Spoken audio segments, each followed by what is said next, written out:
Hi traders, welcome back. Monday morning, fresh week. We're looking at the gold that just seems to be struggling to break below 1726.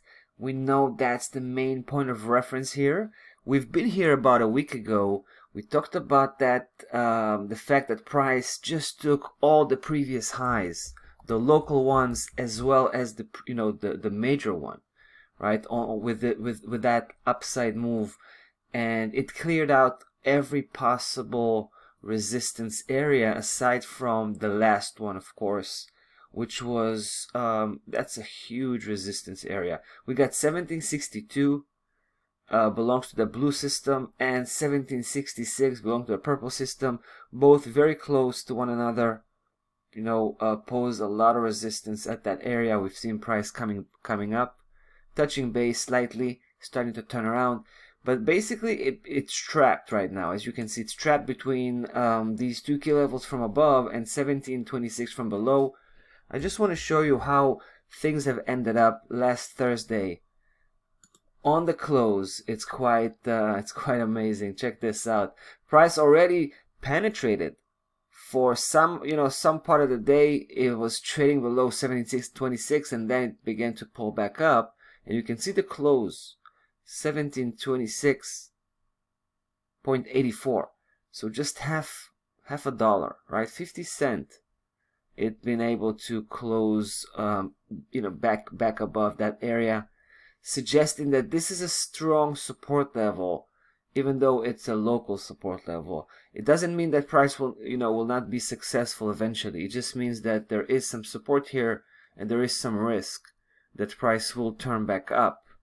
However, so what we would like to do in this case, guys, is to wait for 1726 to actually break. Once it break, we know with high probability that we have a move that's more likely to hit the other side. In this case, we're talking about the lower section here, is 1681 and all the way to 1647. That's the area, right? And that's just from a short-term perspective, because here we're tracking, we're very much focused on the short-term cycle.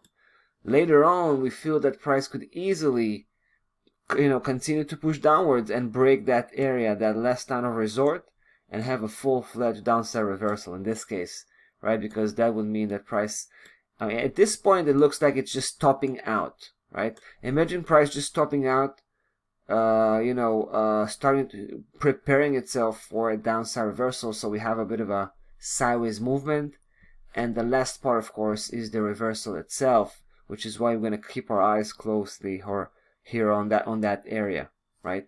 But it's still too early to talk about that. We need price, to break 1726 here. It doesn't seem to be able to do that in the last couple of days, so we'll give it a few more days to see. We'll see if it can do that. If not, it will begin to lift off that area, and then of course we'll have to reanalyze the situation all over again and come up with some bullish conviction.